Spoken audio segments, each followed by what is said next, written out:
Belief in extraterrestrial alien visitation can be dangerous, Philosopher argues.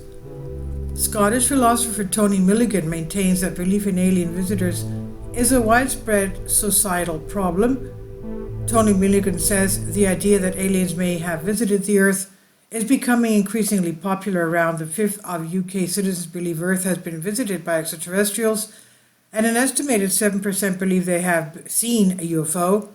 The figures are even higher in the US and rising. The number of people who believe UFO sightings offer likely proof of alien life increased from 20% in 1996 to 34% in 2022. Some 24% of Americans say they've seen a UFO.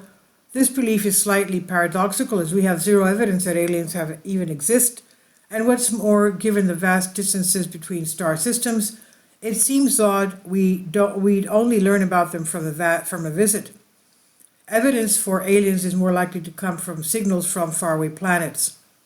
In a paper accepted for publication in the Proceedings of the International Astronomical Union, I argue that the belief in alien visitors is no longer a quirk, but a widespread societal problem. The belief is now rising to the extent that politicians, at least in the US, feel they have to respond. The disclosure of information about claimed unidentified anomalous phenomena, UAPs rather than UFOs, from the Pentagon has got a lot of bipartisan attention in the country. Much of it plays upon familiar anti-elite tropes that both parties have been ready to use, such as the idea that the military and the secretive cabal of private commercial interests are keeping the deep truth about alien visitations hidden. That truth is believed to involve sightings, abductions, and reverse engineering alien technology. Belief in a cover-up is even higher than belief in alien visitation.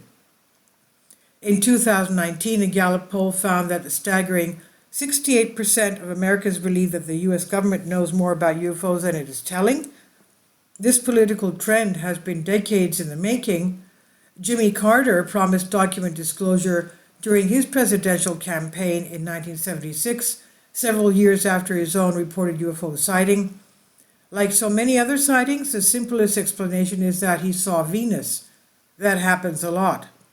Hillary Clinton also suggested she wanted to open Pentagon files as much as I can, she said during her presidential campaign against Donald Trump. And as seen in the video, Trump suggested he'd need to think about whether it was possible to classify so-called Roswell documentation relating to the notorious claimed crash of the UFO and the recovery of alien bodies. Former President Bill Clinton claimed to have sent his Chief of Staff John Podesta down to Area 51, a highly classified U.S. Air Force facility, just in case any of the rumors about alien technology at the site were true. And it's worth noting that Podesta is a longtime enthusiast for all things to do with UFOs. The most prominent current advocate of document disclosure is the Democratic Senate leader Chuck Schumer. His stripped-back 2023 UAP disclosure bill for revealing some UAP records was co-sponsored by 3 Republican senators. Pentagon disclosure finally began during the early stages of Joe Biden's term in office, but so far there has been nothing to see. Nothing looks like an encounter. Nothing looks close. Still, the background noise does not go away. Problems for society. All this is ultimately encouraging conspiracy theories which could undermine trust in domestic institutions.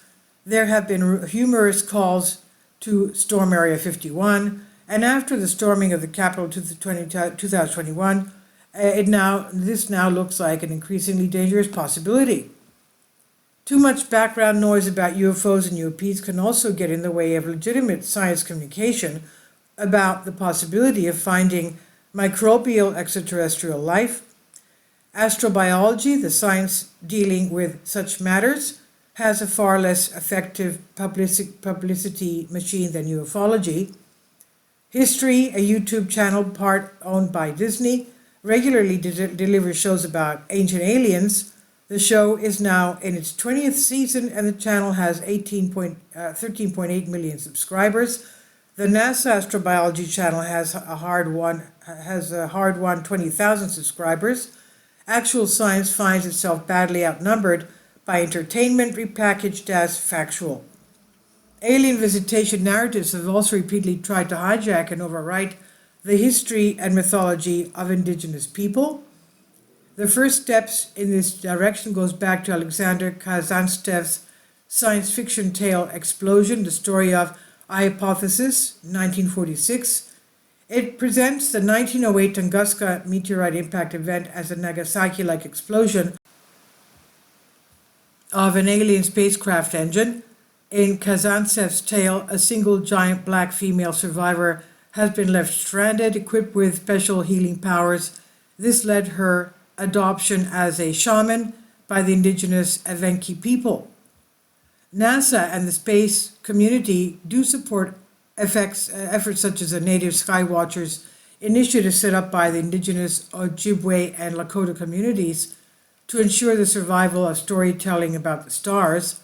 There is a real and extensive network of indigenous scholarship about these matters, but ufologists promise a far higher profile for indigenous history in return for the mashing together of genius indigenous stories about life arriving from the skies with fictionist tales about UFOs repackaged as suppressed history. The modern alien visitation narrative is not, after all, emerged out of indigenous communities. Quite the opposite. It emerged in part as a way for conspiracy-minded thinkers in a Europe torn apart by racism to explain how complex urban civilizations in places like South America could have visited prior to European settlement. Squeeze through New Age filter of 1960s counterculture, a narrative was flipped to value indigenous people as having once possessed advanced technology. Once upon a time, according to this view, every indigenous civilization was Wakanda, a fictional country appeared in America comic books published by Marvel Comics. If all of this stayed in its own box as entertaining fiction, the matters would be fine, but it doesn't, and they are not. Visitation's narratives tend to overwrite indigenous storytelling about sky and ground. This is a problem for everyone, not just indigenous people struggling to continue authentic traditions. It threatens our grasp of the past, and when it comes to insight into our remote ancestors, the remnants of prehistoric storytelling are few and precious, such as within indigenous storytelling about the stars. Take the tales of the Pleiades, which date back in standard form to at least 50,000 years. This may be why these tales in particular are heavily targeted by alien visitation enthusiasts, some of whom even claim to be Pleiadians. No surprises. Pleiadians do not look like the Lakota or Ojibwe, but are strikingly blonde, blue-eyed, and Nordic. It's increasingly clear that belief in alien visitation is no longer just a fun speculation, but something that has real and damaging consequences. This is from the conversation by Tony Milligan, Research Fellow in the Philosophy of Ethics, King's College London, on Unexplained Mysteries. And I just want to remind everyone that yes, the demonic spirits can even turn and look like angels of light of God. That's how they enticed Eve to believe in what they were telling her, even though it was all against God's commandments. Yes, they can turn themselves into anything. They're shapeshifters, yes. But please leave your comments, and thank you for your support. Finally, support my Patreon account. The daily posts are 5 videos daily, and they are totally different from what I have on my YouTube channel. Thank you so much for your support and that you find all my content so interesting. You'll find the Patreon account details in the description box below.